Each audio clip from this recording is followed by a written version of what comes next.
Hello guys, my name is Balkrishna Srivastav and welcome to Code with BK. So in this video, we write Java code solution for question 8 of ICSE 2023 Computer Applications paper, and this is the question we will solve.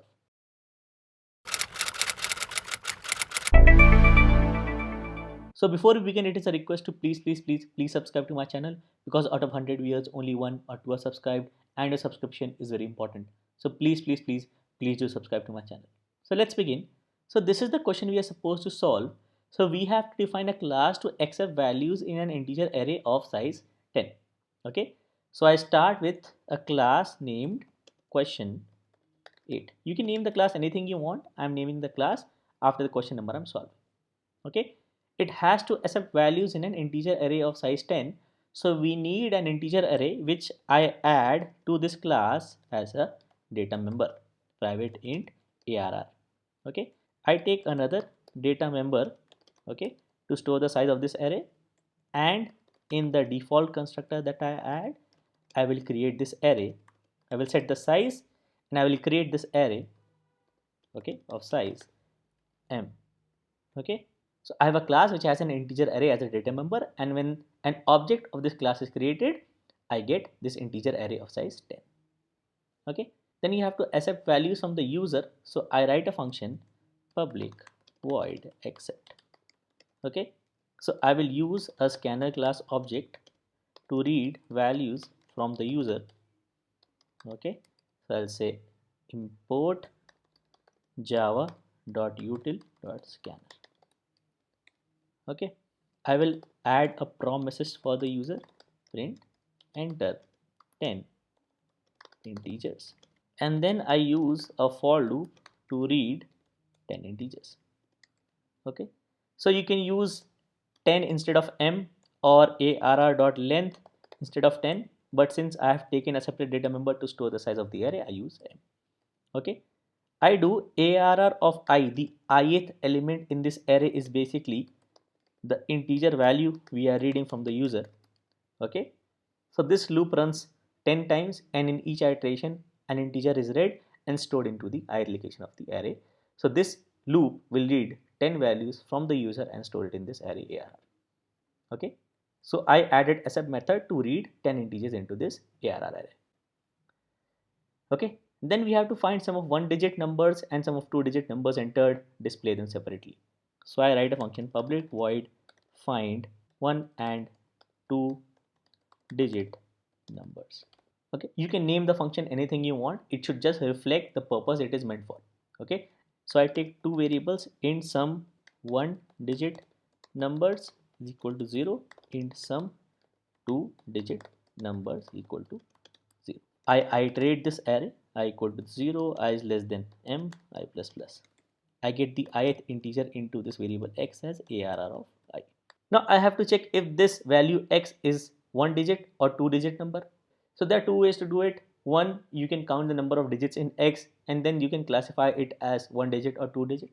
Or you can simply use the idea of ranges. That is, if x is greater than equal to 0 and x is less than 10. Okay. So this consists of values 0 to 9. And all those values are the only 1-digit numbers. So you say sum 1-digit plus equal to x. Okay. And similarly for 2-digit numbers, you say x greater than equal to 10 and x is less than 100, because all 2-digit numbers are from 10 to 99. Some 2-digit plus numbers equal to x. Alright. And finally we display the sum as system.out.println sum of 2-digit numbers is plus some 2-digit numbers. Okay. And sum of 1-digit numbers is some 1-digit numbers. Okay. That's the requirement, right? Display them separately. So this is the class you're supposed to define, and this is done. Okay. So I'm going to write the code in the main to test this out. You don't have to write a main function. So this is my code for the main function. I create an object of type question 8, which is basically this class. I call accept to read 10 integers from the user, and then I call find 1. So you can make, okay, find sum. Okay, and I'll call it find sum. Okay. All right, let's compile this. Java C question 8. Oh, I missed a couple of semicolons, silly mistake. All right, clear Java C. All right, okay. So I am going to run this sample case. Okay, so I'll say Java ICSE question 8. Enter 10 integers 2, 12, 4, 9. 2, 12, 4, 9. 18, 25, 3. 18, 25, 3. 32, 21. 32, 21. So one digit numbers have a sum of 19 and two digit numbers have a sum of 107. Okay. Now to test this on more cases, what I'm going to do is I'm going to use code from this class which can help me generate random integers. Okay. So I'm going to generate random integers into this file in1.txt from 0 to 100. Okay. So 0 to 100 contains both one digit and two digit numbers, and I need to generate 10 random numbers. Okay. So I don't have any in1.txt here. When I Java C generate.java. When I run this generate random numbers file, it creates an in1.txt that contains this 10 random integers. Okay. All right. Now when I run this Java ICSE question 8, okay, and I use input redirection to pass in 1.txt. Okay. So sum of one digit numbers is 0 because this is the only one digit number. Okay. And sum of two digit numbers is 485, the sum of the remaining 9 integers. Okay. Let me generate another file, say in 2.txt, in 3.txt. So I'll clear, compile, Java C generate numbers, random numbers, Java. Okay. So I get a fresh in1.txt that contains these values, in 2.txt that contains no single digits, in 3.txt. So let's use in 3.txt. So Java in 3.txt.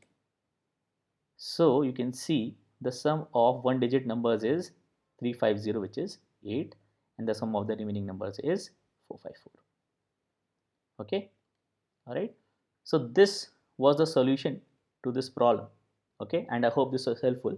And if you want me to solve this problem in Hindi, please let me know in the comments. I will add a video of this solution in Hindi as well on my Hindi channel, and I will add the link of the code for the solution in the description as well. You can check it out.